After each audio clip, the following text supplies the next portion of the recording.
What if I told you, the person you can't stop thinking about isn't a coincidence, but a message from your soul pulling you towards something real, something ancient, something you've forgotten how to listen to? This isn't a love story, this is a soul memory.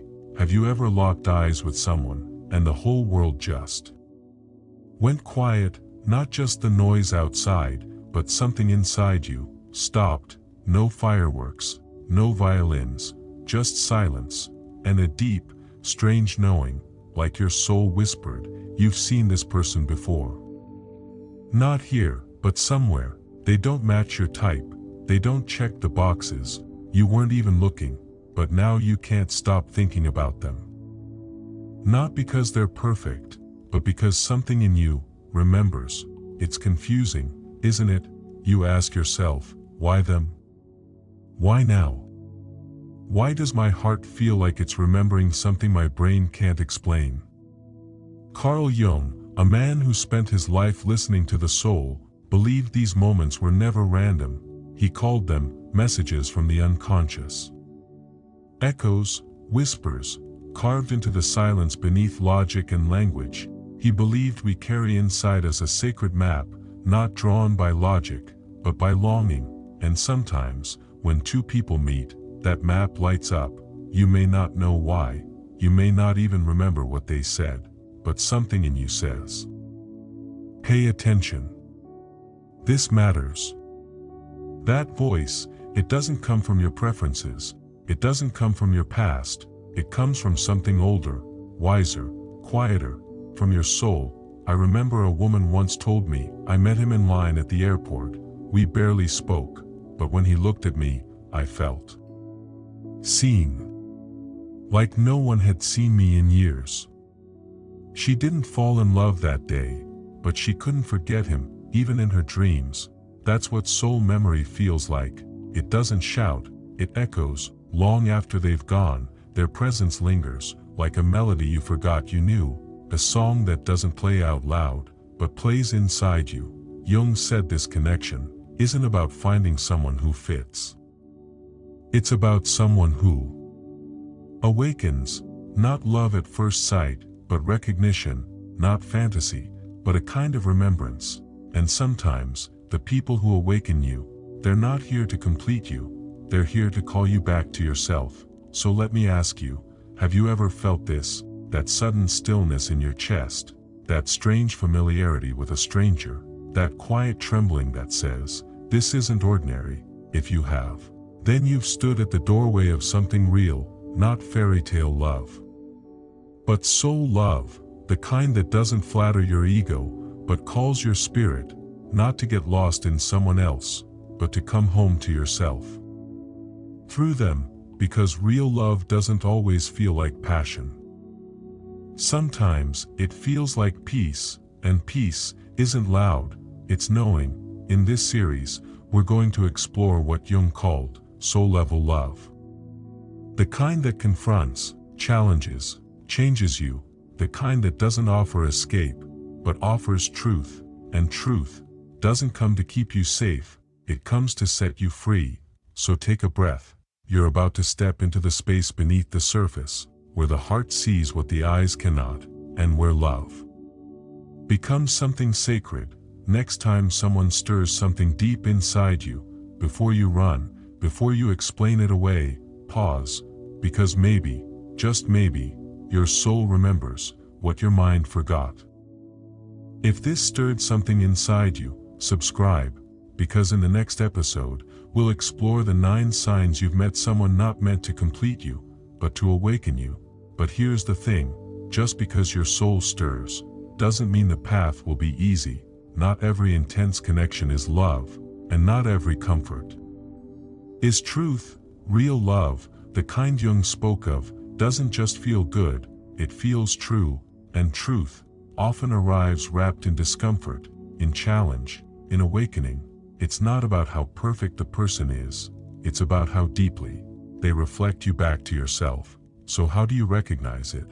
How do you know when love isn't just attraction, but an invitation from your soul? Carl Jung didn't leave us formulas, he left us mirrors, maps, symbols, and if you learn to read them, you'll start to feel the difference between fleeting chemistry and soul-deep resonance. In the next chapter, we'll explore 9 soul-level signs of true love, not just to recognize the other, but to recognize yourself in their presence.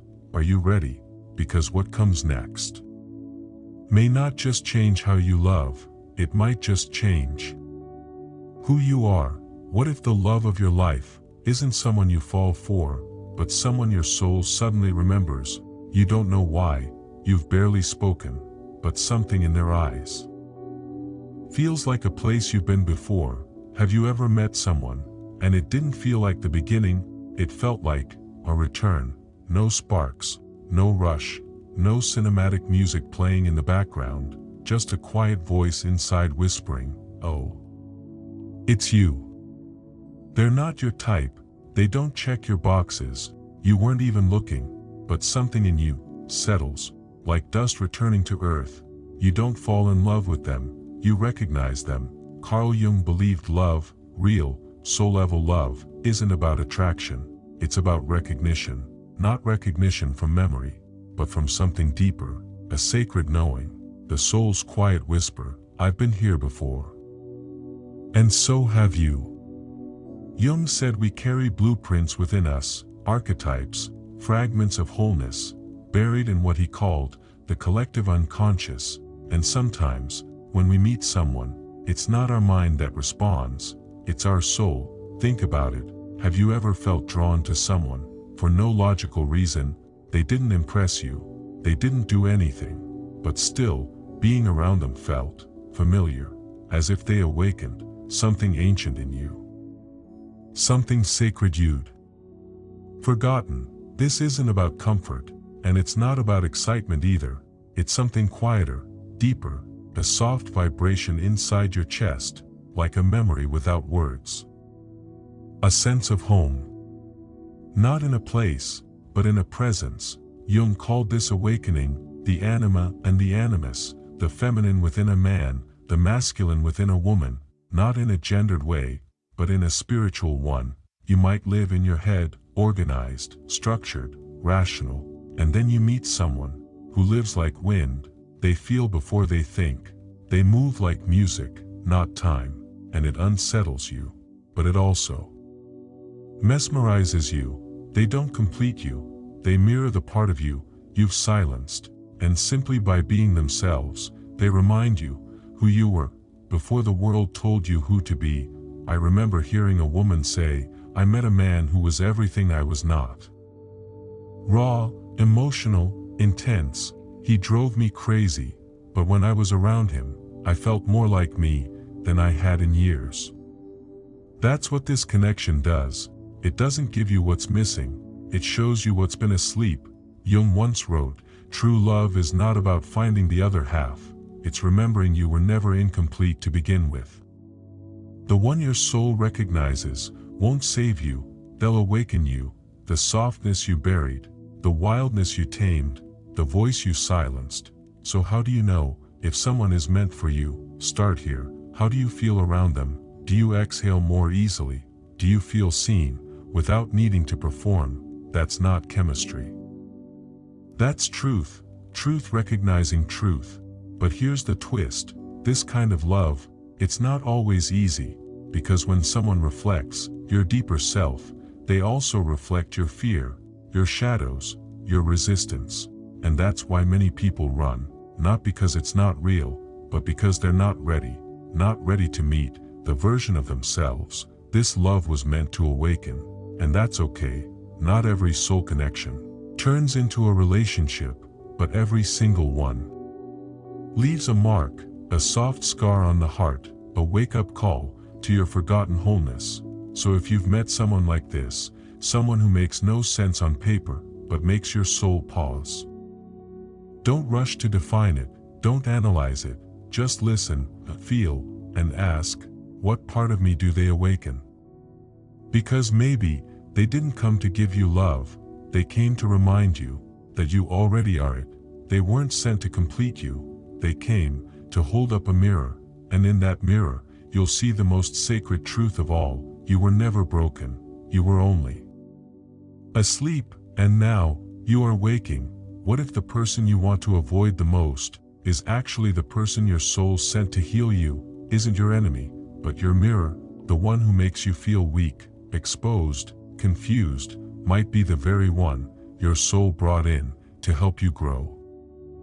You thought you were healed, you thought you had moved on, you thought you knew who you were, until you met them, and suddenly, the old wounds began to whisper again, not loudly, softly, like echoes, but they were there. You felt cracked open, vulnerable, unsteady, and you asked yourself, why is this person shaking me so deeply? You expected love to feel like peace, but instead, it felt like disruption, and that's when something deeper begins. Carl Jung had a word for this: the shadow, not the villain, not the bad part, but the part of you you've spent your whole life hiding, because no one ever taught you how to love it. Your fear of being left, your jealousy, your rage, your longing to be seen, but not knowing how to ask, your need to control, or disappear. These aren't flaws, they're fragments, pieces of your soul you tucked away just to survive. And when the right person shows up, not the easy one, but the real one, they don't soothe those parts, they activate them. Because real love doesn't just meet your light, it meets your darkness too, not to shame you, not to fix you, but to ask, are you ready to come home to the parts of yourself you've tried to forget? Think of someone from your past who drove you crazy. They made you feel alive and terrified. You wanted to run, but you couldn't look away. That wasn't drama. That wasn't dysfunction. That was your shadow meeting a mirror. They weren't perfect, maybe not even kind, but they reflected what you hadn't dared to face yet. That's what Jung meant when he said, one does not become enlightened by imagining figures of light, but by making the darkness conscious.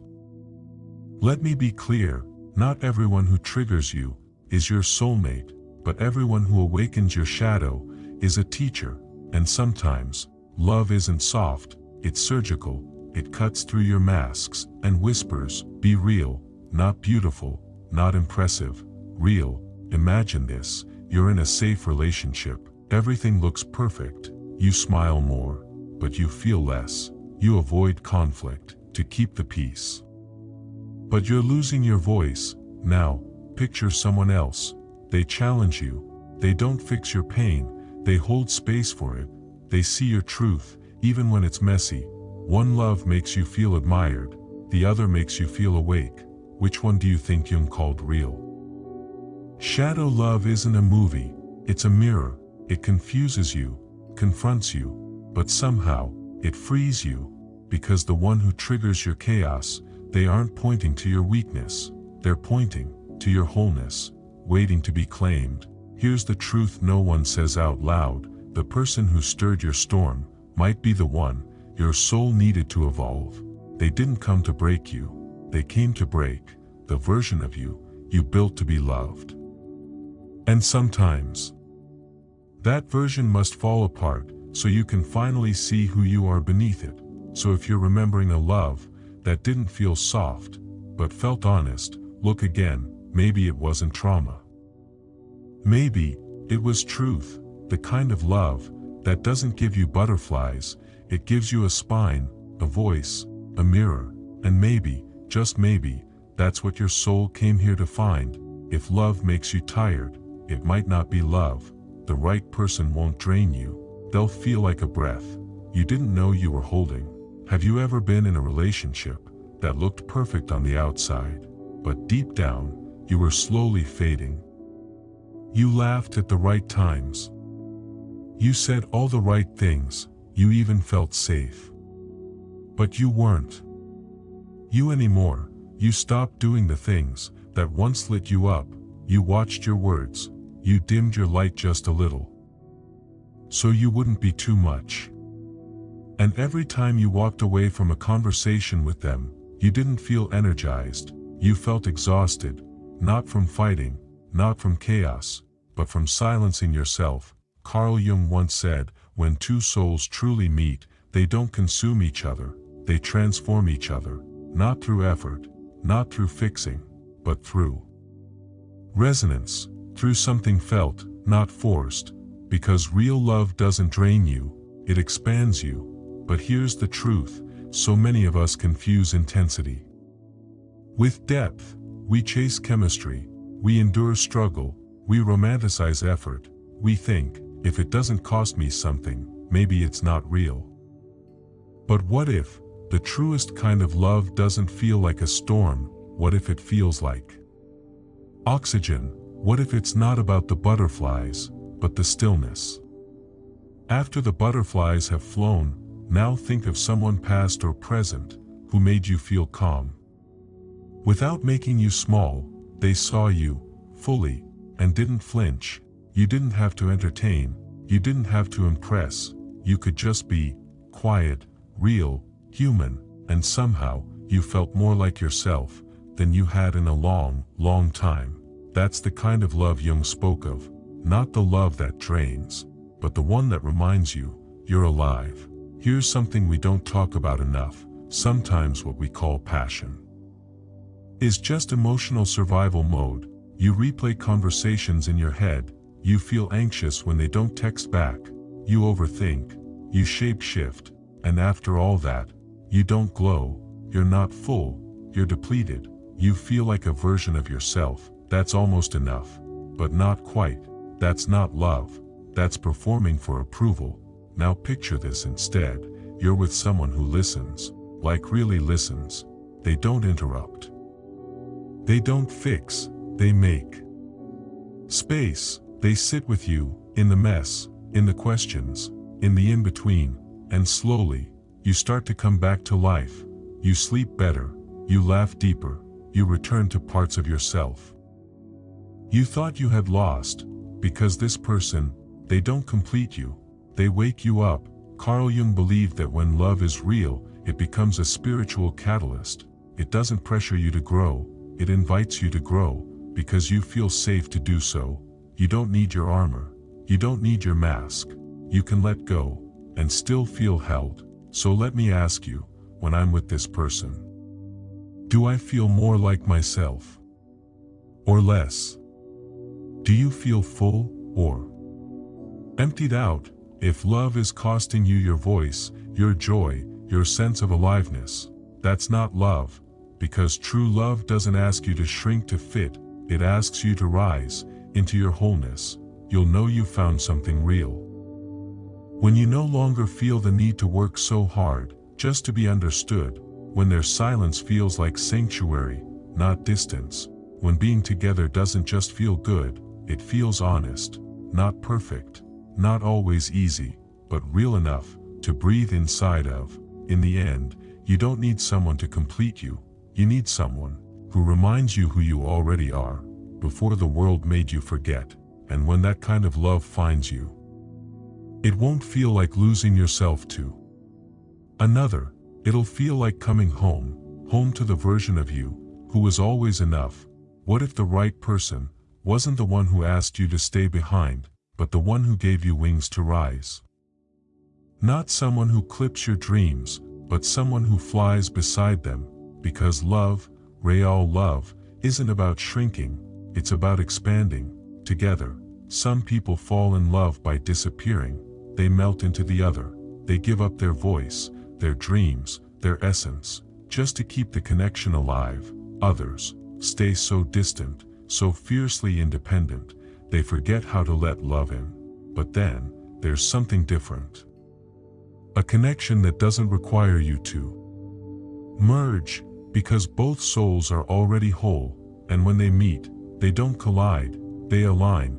Carl Jung believed true love isn't about sameness, it's about resonance. Two people, with different pasts, different rhythms, different wounds, but one shared frequency, not halves completing each other, but two full beings, walking side by side, towards something higher. So let me ask you, have you ever felt a love that didn't just make you feel good, but made you feel forward? A love with momentum, with movement, with purpose, the kind of love that makes you ask, what are we building? Through each other. Because real love isn't just about what you feel, it's about what you're becoming. I once met a couple. She was a trauma therapist. He was a jazz musician. Stillness met rhythm, silence met sound. But their souls, they spoke the same language. Their methods were different. But their mission was one, to help others come home to themselves. That's resonance, not matching lifestyles, but matching values. You see, the right relationship doesn't pull you off your path. It helps you walk it, braver, bolder, more alive. It doesn't hold you back. It lifts you up. Jung called it the sacred union of individuated souls. Not two people becoming one, but two people becoming more, through each other. So ask yourself, since being with them, do you feel closer to your calling, or further away? Do they dim your fire, or fan the flame? Do they celebrate who you are, or ask you to shrink so they can feel bigger? Love isn't sacrifice. It's celebration. It doesn't ask you to choose between your dreams and your devotion. It asks you to rise with both, because when it's real, they won't ask you to dim your light, they'll bring more candles. And maybe that's what love was always meant to be, not two hearts colliding, but two souls, whispering, let's rise together. Not to escape the world, but to walk through it, stronger, freer, and more fully alive than we ever were alone. So maybe, love doesn't always knock with noise. Sometimes, it arrives like a breath, timed perfectly, by a universe that never needed words. And just when you start to listen, it offers something deeper. Not just a connection that feels like fate, but one that awakens the truth of who you really are. The right person won't ask you to impress them. They'll create a space where your soul can finally exhale, because real love doesn't demand performance. It invites presence. Have you ever met someone, and for a moment, time just stopped? The noise faded, the room dimmed. You didn't fall in love, but something inside you stirred. You don't remember what they were wearing, you don't remember what they said, but you remember this, the way the universe whispered, pay attention, this moment matters. Carl Jung called that synchronicity, not coincidence. Not fairy tale fate, but meaningful alignment between your inner world and your outer reality. It's when the invisible starts to move the visible. It's when your soul and life begin a quiet conversation beneath the surface of logic. Think about it. Have you ever crossed paths with someone in a way that felt just a little too perfect? You missed a train, took a different route, stopped at a random cafe, and they were just there. It didn't make sense, but it felt right, as if something had been nudging you toward that moment. That's not just chance, that's your unconscious recognizing something your mind can't name yet. Jung believed we carry within us an inner compass, and when the soul starts to ask, the world begins to answer, not loudly, not dramatically, but gently, with whispers, with moments that seem ordinary, but somehow aren't. Let me tell you a story a woman once told me. She met her future partner in the checkout line of a grocery store. She was flustered, late, coming off a failed job interview. She almost skipped groceries, but something told her. Go. They reached for the same brand of oat milk. They laughed. She saw his eyes, soft, kind, knowing. 5 minutes. That was all. A week later, they crossed paths again, at a bookstore, on the other side of town. 10 years later, they're still together. Was it fate? Maybe, maybe not. But Jung would say, it's not about what happened, it's about what awakened inside her. When it did, that heart pause, that whisper, this matters. You see, synchronicity doesn't always bring the one. Sometimes, it brings the one who wakes you up. They don't complete the story, they change its direction. They don't stay forever, but they leave fingerprints on the part of you that had just begun to stir.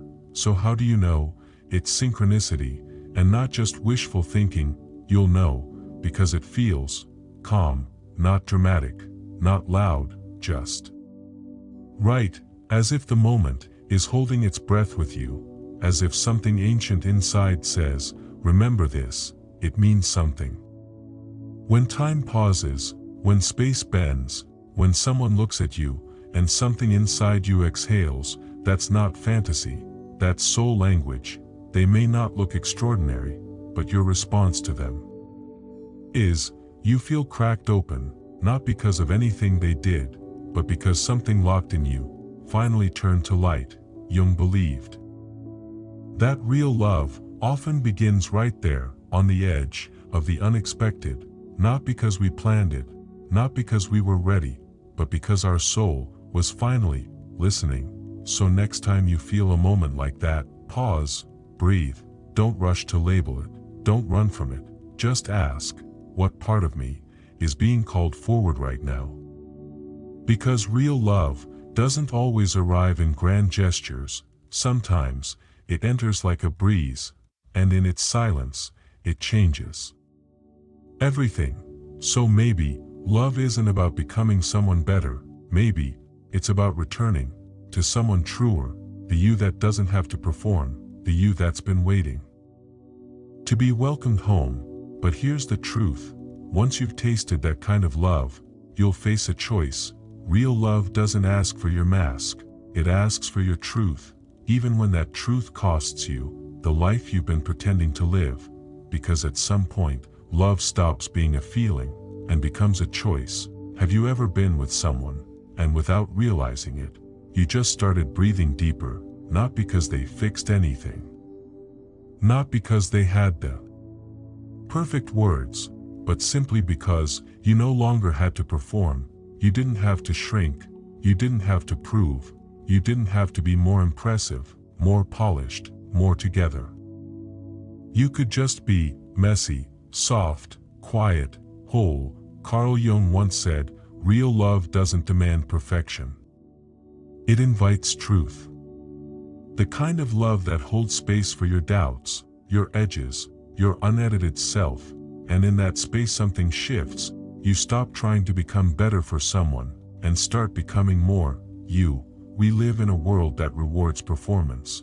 We wear charm like armor. We curate our emotions. Even our vulnerability becomes a costume. But deep down, you feel it. That kind of love is exhausting. You might feel adored, but not seen. Accepted, but not understood. Safe, but not home. And then one day, someone walks in, and their presence whispers, you don't have to try here. You can rest. You begin telling the truth, not because you must, but because it's finally safe. You say, I'm not okay today. And they don't flinch, they don't pull away, they lean in. That's not just affection, that's awakening. I once heard a man say, the first time I cried in front of her, I thought she'd leave. Instead, she held my face and whispered, thank you for letting me see you. In that moment, he said he finally understood what it meant to be loved, not for being strong, but for being real. Jung called that kind of love the soul's resting place. Not the person who excites your ego, but the one who lets your nervous system exhale. They don't want you to be better. They want you to be honest. They don't fall in love with the mask, they fall in love with the human behind it, and in doing so, they give you permission to love that human too. So let me ask you, when was the last time you felt fully yourself, with someone, not the version you polished for the world, but the you that breathes without fear? If you felt that, don't let it go. If you haven't, don't settle, because the right person won't ask you to perform. They'll bring you back to the you that never needed fixing. Imagine this, you're sitting in silence. No performance, no pressure, just presence. And in that quiet, you feel more seen than in 1,000 conversations.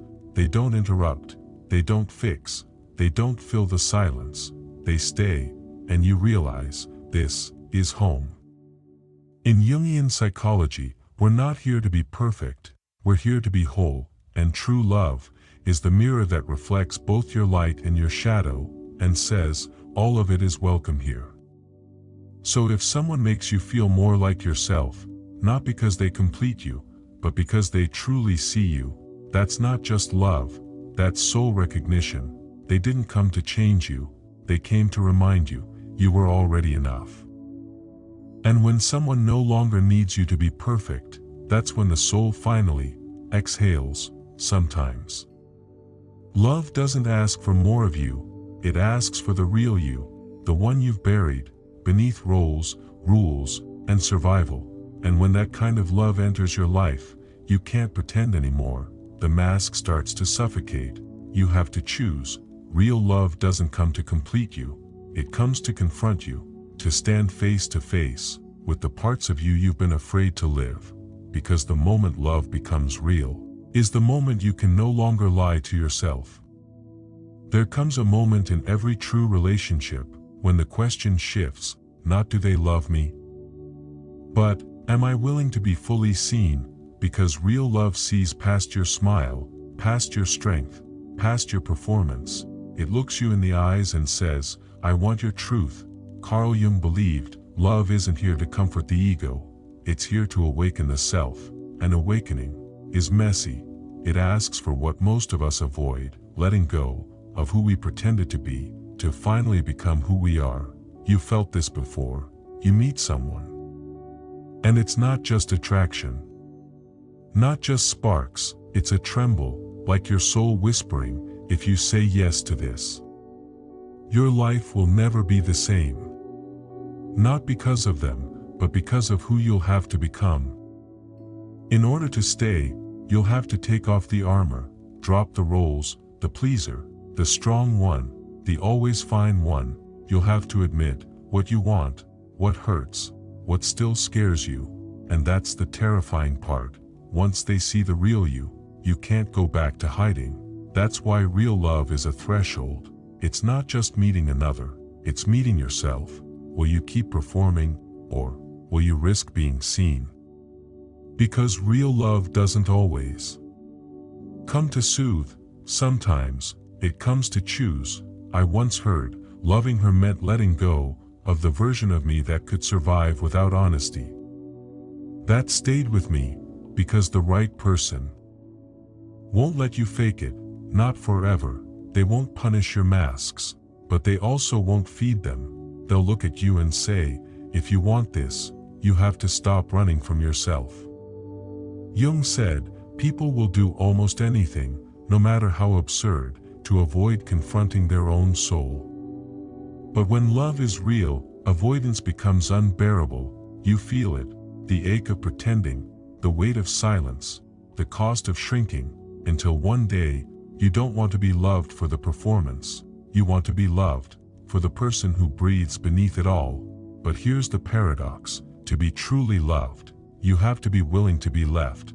Because once you're honest, not everyone will stay, not everyone can hold the weight of your wholeness. But if they do stay, if they stay when your soul is unfiltered, raw, true, then you'll know, this isn't just love, this is truth in human form. So ask yourself, are you choosing comfort? Or are you choosing truth? Are you trying to keep someone? Or are you trying to keep yourself? Because there's a kind of love that doesn't ask for sacrifice, it asks for return. Return to self, and yes, that kind of love is rare, and yes, it asks for courage, but it's the only love that will never ask you to disappear. It will only ask you to show up, fully, honestly, bravely.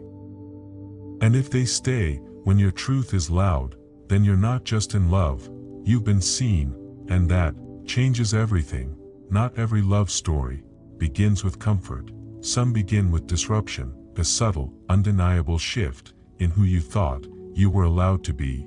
And when that person arrives, you realize they're not here to complete your old version, they're here to invite the next. The right person doesn't hand you peace, they hand you a mirror and ask, are you ready to become who you were meant to be?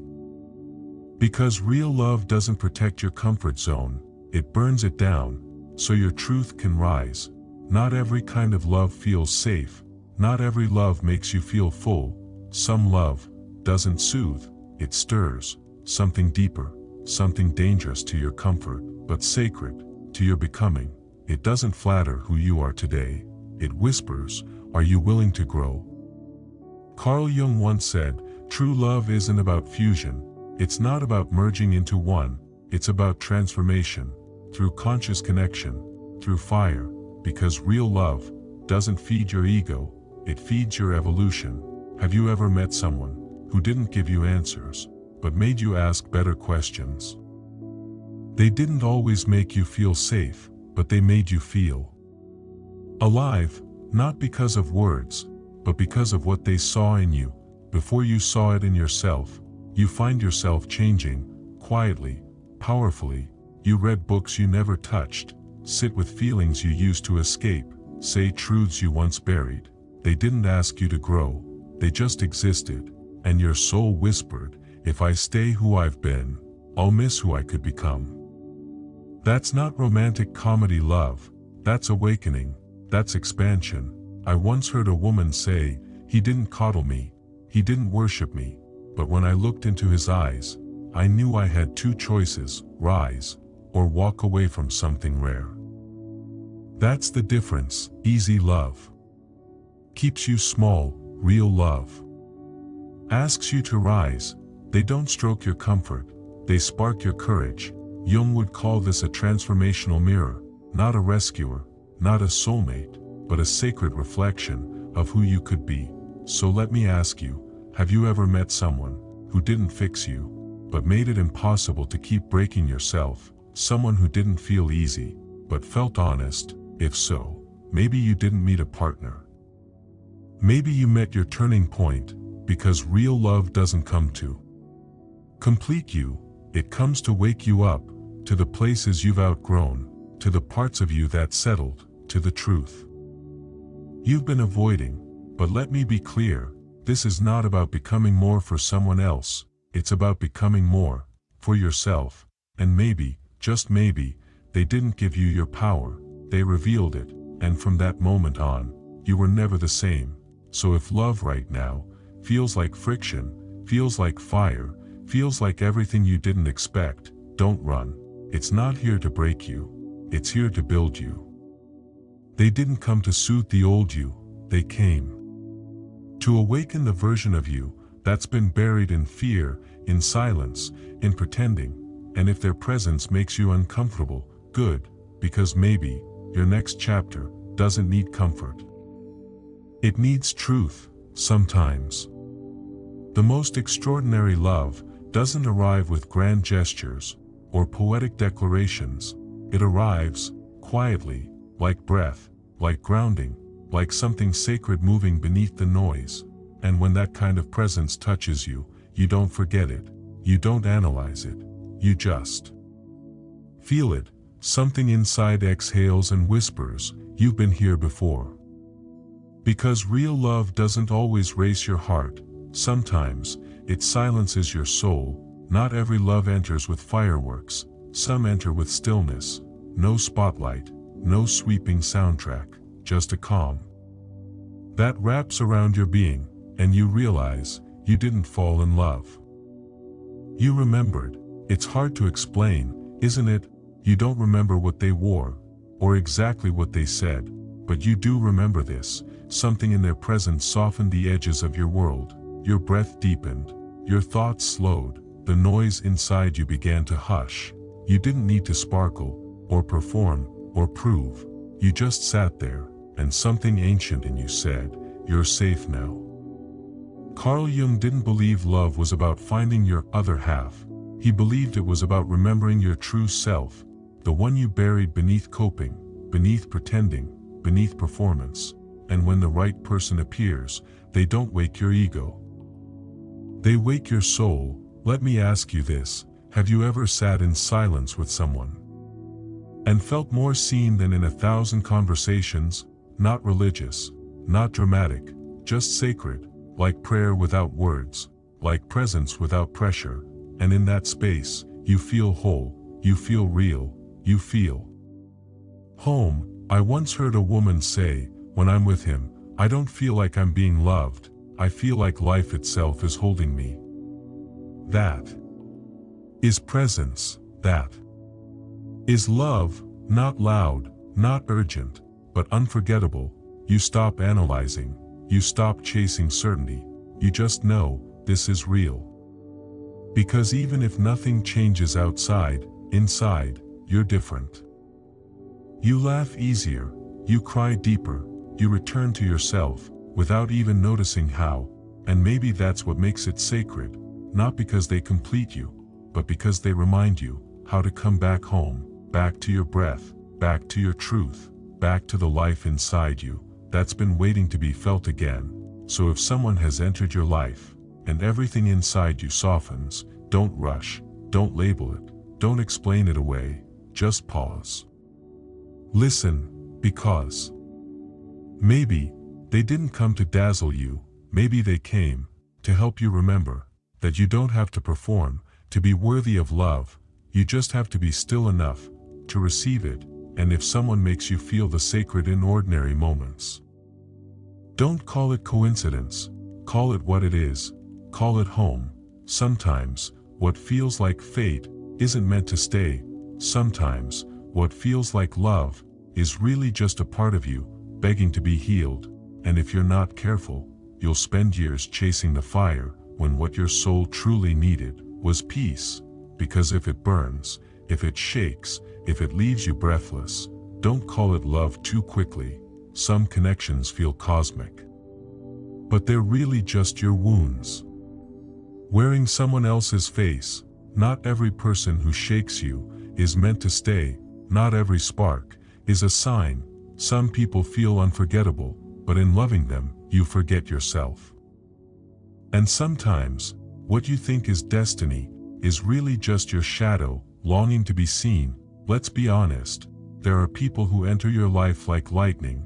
You can't sleep, you can't think, you replay every word, you call it chemistry, but it feels more like chaos. It feels fated, but you're unraveling, not rising, not healing, just unraveling. Carl Jung had a word for this: unconscious projection. When you haven't met your own inner world, you project it onto someone else. You don't love them, you love who you need them to be. You love the version of them your pain invented. Have you ever felt addicted to someone, instead of anchored, like one look from them could light you up, and one silence could shatter you? That's not love, that's abandonment in disguise. That's your inner child, chasing closure.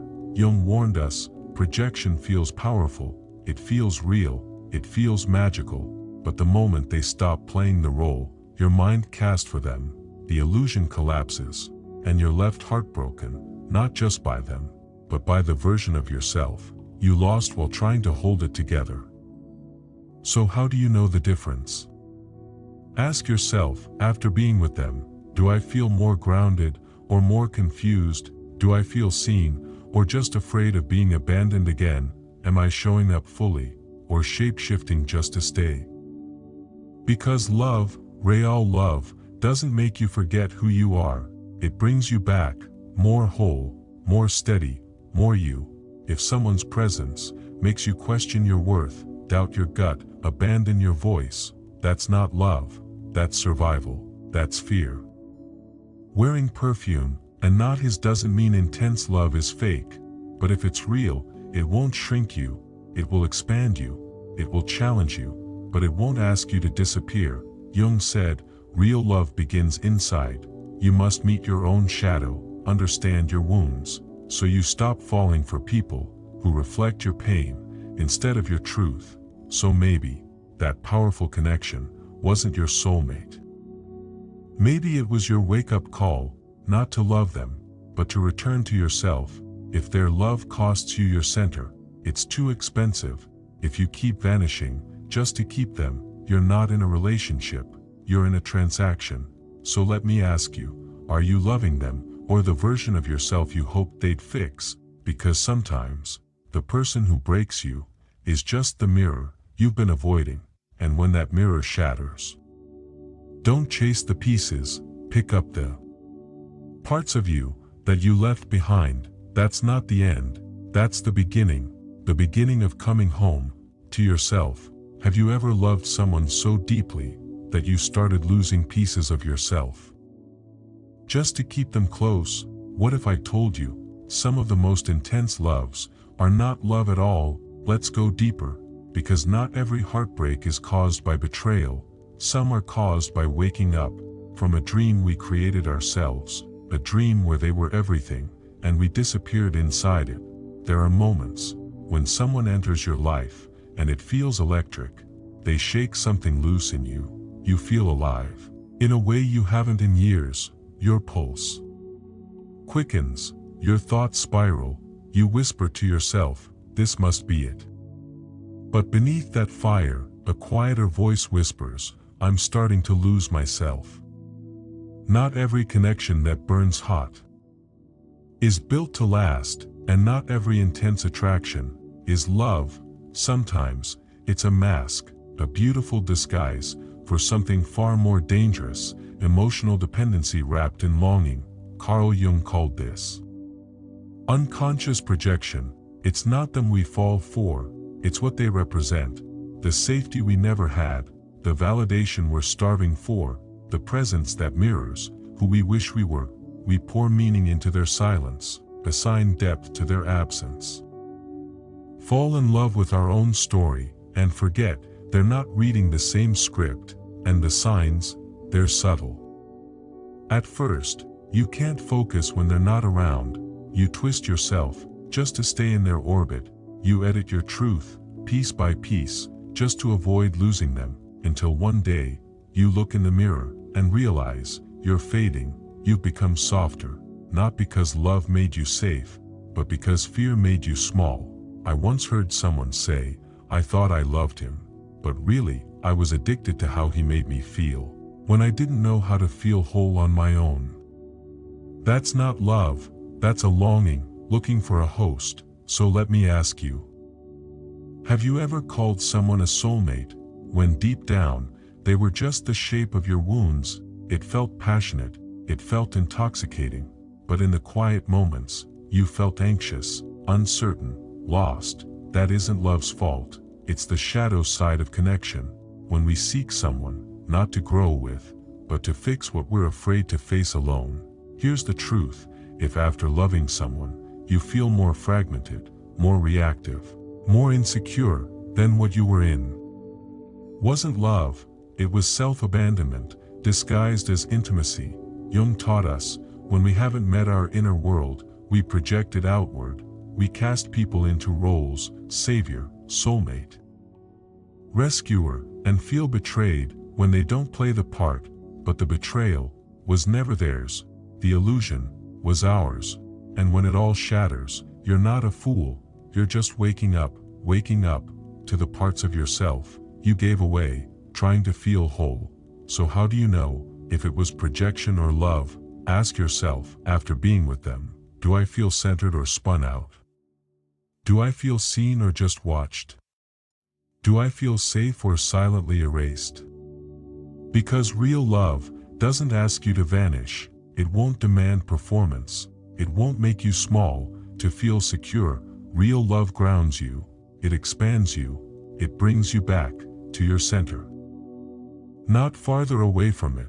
But here's the wake-up call. Sometimes we confuse drama for depth. We call adrenaline chemistry. We chase the spark, when what we truly need is stillness. You don't need someone who ignites your anxiety. You need someone who honors your stillness. So if you're coming out of something intense, ask yourself, did I grow or did I disappear? Was I loved or just needed? Did I become more whole, or just more anxious trying to stay? Because love, real love, doesn't fracture you to fit, it invites you to return, fully, bravely, completely, to who you truly are. That's love, not the spark that burns you, but the truth that rebuilds you. Have you ever silently begged someone, please love me, in all the ways I don't know how to love myself? And in doing so, lost yourself, piece by piece, in their presence? If that question stings, even just a little, you're not alone, because most people don't fall in love to connect, they fall in love to compensate. Carl Jung once said, the most terrifying thing is to accept oneself completely. And yet, that's exactly where real love begins, not in someone else's arms, but in the moment you finally face your own soul, unmasked, unguarded, unafraid. We spend so much of our lives trying to become lovable, successful enough, calm enough, soft enough, strong enough, just hoping someone will come along and say, yes. Now, you are finally enough. But here's the tragedy Jung saw in countless lives: no matter how deeply you're loved, if you haven't claimed yourself, every I love you will feel temporary, conditional, fragile, because deep down, you'll always wonder, what if they see the parts of me I'm still hiding? And so you perform, you edit, you shrink, you disappear, bit by bit. But real love was never meant to be a mask. It was always meant to be a mirror, one that reflects all of you, even the parts you wish you could delete. Jung didn't define love as comfort. He saw it as a call. A sacred confrontation, not with the other person, but with the shadow inside yourself, the part you've tried so hard to outrun. Here's the truth most people avoid: you cannot receive more love from another than you're willing to give yourself. Let me say that again, not to sound poetic, but to pierce the lie: no one can love you beyond the borders of your own self-acceptance. Because if they try, if they show up and say, I see you, I accept you, but deep down, you haven't accepted yourself, you'll push them away, or worse, you'll sabotage the very thing you once prayed for. You'll mistake intimacy for invasion. You'll call love a trap. You'll retreat. Not because they hurt you, but because their presence reminds you of the healing you still haven't done. Jung called this the unconscious resistance to wholeness, because wholeness isn't pretty, it's not polished, it's raw, it's real, it's the courage to say, I see my flaws, and I choose to stay. It's standing in your naked truth, and still believing, I am worthy of love. So what does this mean for love? It means this: when you've done the inner work, when you've met your own fear, your shame, your wounds, your gifts, when you've stopped abandoning yourself to win someone else's approval, only then can someone truly meet you, not to fix you, not to save you, but to walk beside you. They don't complete you, they don't carry you, they lift you, because you've already learned how to rise. And that's when love changes. It's no longer a rescue, it becomes a resonance, not a transaction, but a sacred exchange. Two whole souls who have come home to themselves and now choose to walk forward together. So if you're still waiting for someone to love you in all the ways you've never been loved before, pause, turn inward, and ask yourself, have I truly loved myself that way yet? Because real love, the kind that doesn't fade, fracture, or fail, doesn't begin when someone chooses you. It begins when you choose yourself.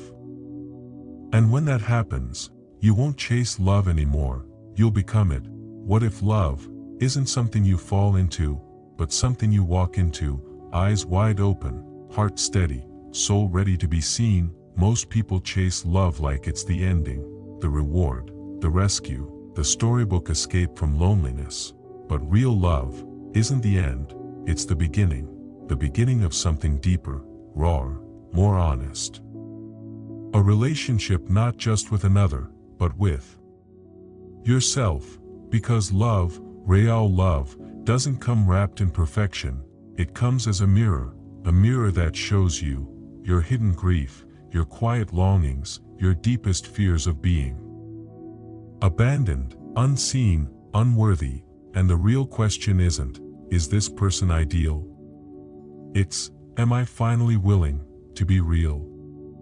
Here's the paradox: the love you think you want, the one that feels like fire and forever, you might be pushing it away, not because you're broken, but because deep down, you're terrified of being seen. Carl Jung said, until you make the unconscious conscious, it will direct your life, and you will call it fate. So maybe the person you're thinking about They're not perfect, they're not a fantasy, but they stirred something real in you, a truth, a longing, a doorway. Don't run, don't retreat into projection, don't chase another fantasy just to stay distracted. Just pause, breathe, and ask yourself, am I in love, or am I running from my own emptiness? Because sometimes, we don't seek love, we seek distraction, we perform, we pretend, we call it connection, but underneath, it's fear wearing a mask. That's not love, that's abandonment of the self, in the name of being chosen.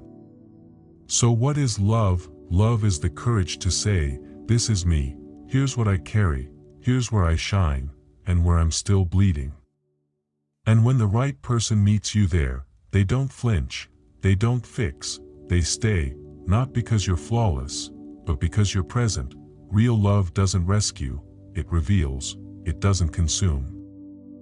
It clarifies, together, but sovereign, connected, but not caged, sacred, but never small. So ask yourself, am I loving them clearly, or just afraid of being alone with my own reflection? Because the truest kind of love doesn't feel like a fairy tale, it feels like fire, burning away every illusion you built to feel safe, and when it's real, you won't lose yourself in it, you'll return to yourself, through it. Love isn't what you chase, it's what you become, eyes open, heart awake, soul ready.